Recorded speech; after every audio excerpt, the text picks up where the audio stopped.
The bell rang sharply across the school compound, signaling the start of another day at Bright Future Secondary School. Students bustled into their classrooms, laughter and chatter filling the air as teachers prepared for the day ahead. Among them was Mr. Lekan, a middle-aged teacher known for his charm and wit. His tailored shirts and polished shoes made him stand out, and his easy smile earned him admiration from students and colleagues alike. Yet behind this polished exterior lay a dark and troubling secret. Mr. Lekan had turned his position of authority into a weapon, using it to prey on the female students who trusted him. The classroom, for many, had become a place of fear, but no one dared to speak out. His threats were clear and terrifying. Any attempt to report him would lead to their academic downfall. For years, he thrived in this environment, carefully maintaining his image as a dedicated teacher. His colleagues, oblivious to his misdeeds, saw him as a role model.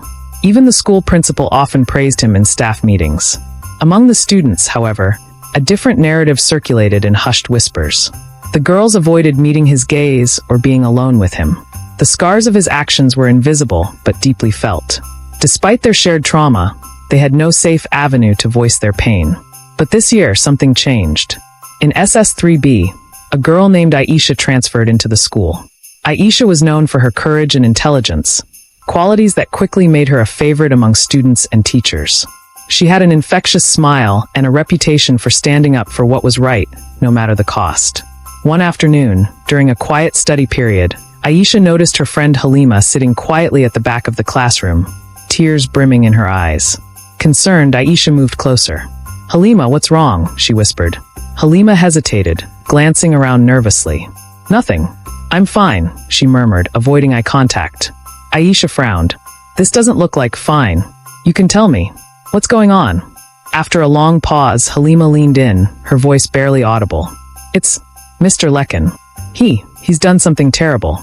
Aisha's heart sank as Halima recounted her ordeal. She wasn't the first, and likely wouldn't be the last. Other girls in their class had endured the same, all too afraid to speak out. Halima described his threats in chilling detail, explaining how he silenced his victims with promises of failed grades or expulsions if they dared to resist.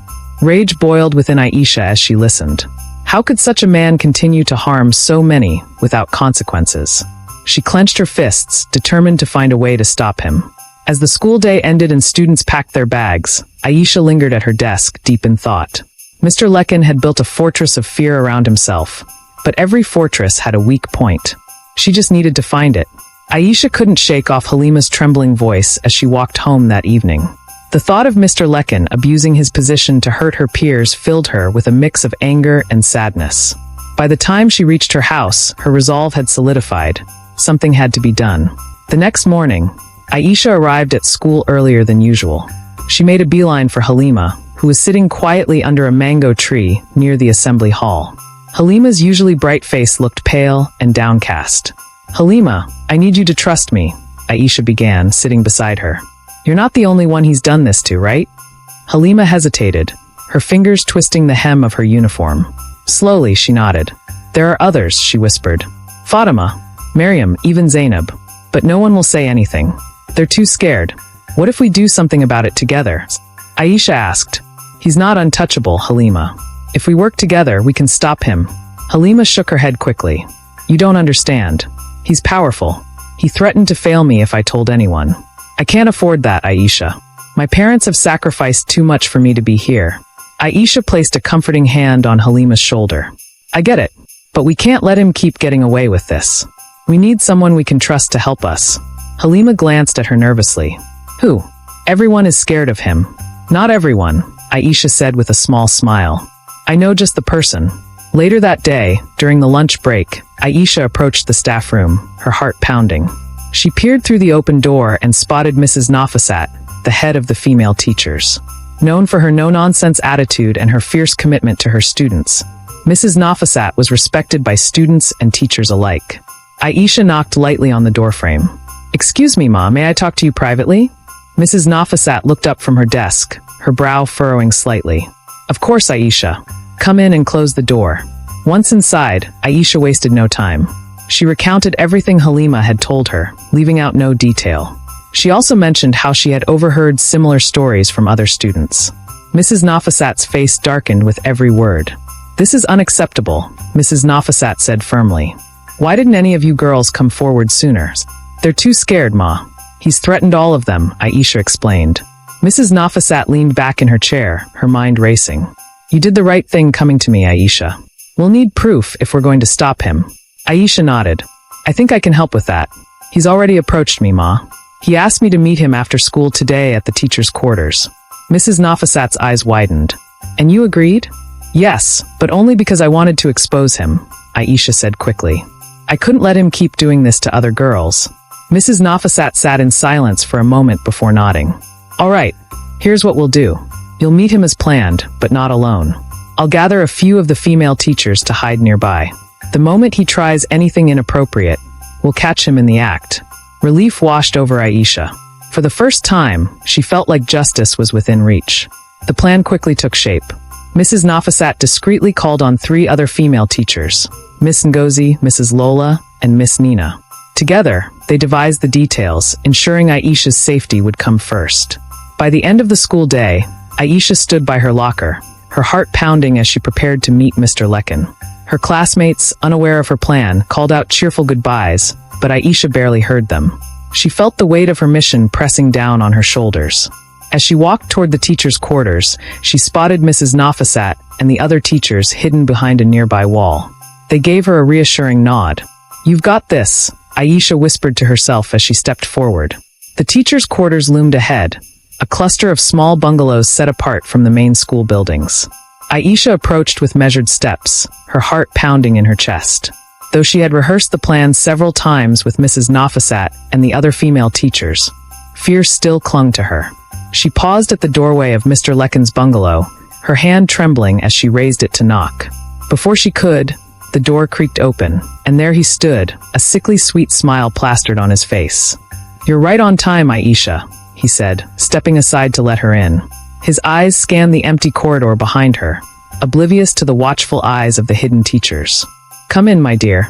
Aisha swallowed hard and stepped inside, feeling a rush of unease as the door clicked shut behind her. The room smelled faintly of cheap cologne and stale air. A desk cluttered with papers stood against one wall, and a threadbare sofa occupied the other. "Have a seat," Mr. Lekan said, motioning to the sofa. Aisha obeyed, carefully sitting on the edge, her fists clenched to steady her nerves. "You know," he began, pulling a chair closer and sitting opposite her, "you're one of the brightest students in this school. It's not often I see such potential." Aisha forced a smile, knowing she had to play along. "Thank you, sir." He leaned forward, his tone dropping to a conspiratorial whisper. "But potential isn't enough, Aisha. You need someone to guide you, to ensure your success. That's where I come in." Aisha felt bile rise in her throat, but kept her expression neutral. "I'm grateful for your guidance, sir." "Good girl," he said, reaching for her hand. Aisha resisted the urge to recoil as his fingers brushed against hers. "You understand how things work here. If you stay on my good side, I can make sure you excel. But if you don't," he let the threat hang in the air, a smug smile on his face.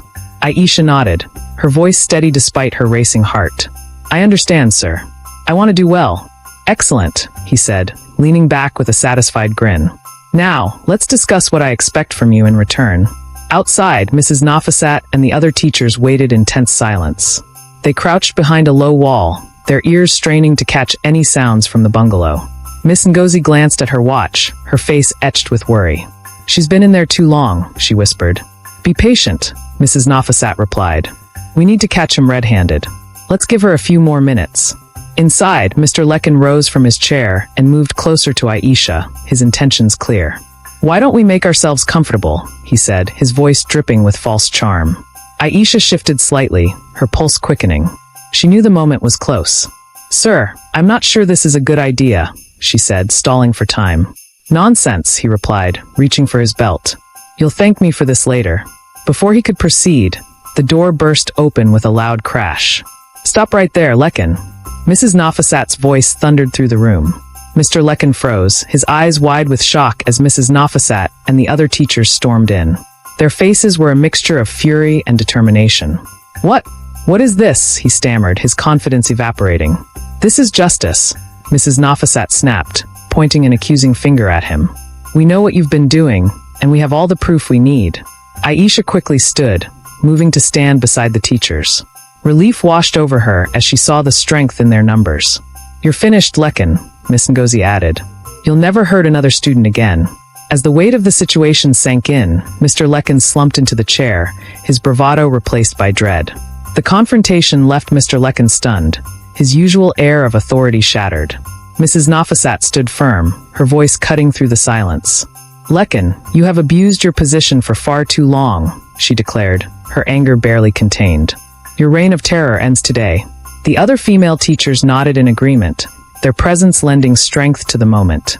Aisha stood quietly beside them, her heart still racing, but a sense of triumph beginning to bloom. This is a misunderstanding," Mr. Lekan stammered, his voice shaky. "Aisha came here willingly. She can tell you. Don't you dare try to twist the story." Aisha interrupted, her voice firm. "I only came because I knew you'd try to do the same thing you've done to others. I wanted everyone to see the truth." Her words hung in the air like a judge's verdict. The other teachers looked at her with pride and admiration. "Enough lies, Lekan," Mrs. Nofisat said, taking a step closer. "We've heard from other students as well. Your threats won't work anymore." Mr. Lekan sank into the chair, his head in his hands. "Please," he muttered, "don't report me. I'll resign quietly. Just don't ruin me." "Ruin you?" Mrs. Lola snapped. "What about the lives you've already ruined? The girls you've traumatized? You deserve to face the full consequences of your actions." Mrs. Nofisat immediately called the school's head teacher, Mr. Benga, and explained the situation in detail. By the time he arrived at the scene, accompanied by security personnel, the weight of the evidence against Mr. Lekan was undeniable. "Lekan, you are hereby suspended pending a full investigation," Mr. Benga announced, his tone grave. "You will leave the premises immediately, and your actions will be reported to the police." The disgraced teacher could only nod, his shoulders slumping as he was escorted out. Students peered through classroom windows, their whispers spreading like wildfire. For the first time, the predator who had tormented them for so long was powerless. In the following days, the school took further action. A detailed investigation uncovered testimonies from several students, who finally felt brave enough to speak out. Their stories painted a horrifying picture of abuse and manipulation. The school board moved quickly to terminate Mr. Lekan's employment, and legal proceedings began. The news spread beyond the school, reaching parents and the wider community. Though the revelations were shocking, they also sparked important conversations about protecting students and ensuring their voices were heard. 1 week later, the entire school gathered in the assembly hall. The atmosphere was heavy, yet hopeful, as Mrs. Nofisat stepped onto the stage to address the students. "Today," she began, her voice steady and clear, "we close a dark chapter in our school's history. But we also open a new one, a chapter of courage, accountability, and justice." She looked out over the sea of faces, pausing to meet the eyes of the students who had come forward. "To the girls who spoke up, we thank you for your bravery. You have not only protected yourselves, but also ensured this will never happen to anyone else here." Turning to the rest of the students, she continued, "Let this be a lesson to all of you. No one has the right to harm you or make you feel unsafe. If someone ever threatens you, speak out. There are people who will listen and act to protect you." The hall erupted into applause, a sense of unity and empowerment filling the space. Aisha sat in the front row, her chest swelling with pride. Though the journey had been terrifying, she knew it had been worth it. She glanced at Halima and the other girls who had suffered under Mr. Lekan's tyranny, their faces now lit with hope. From that day forward, the school became a safer place, and the story of Aisha's courage was told as a beacon of strength for generations to come.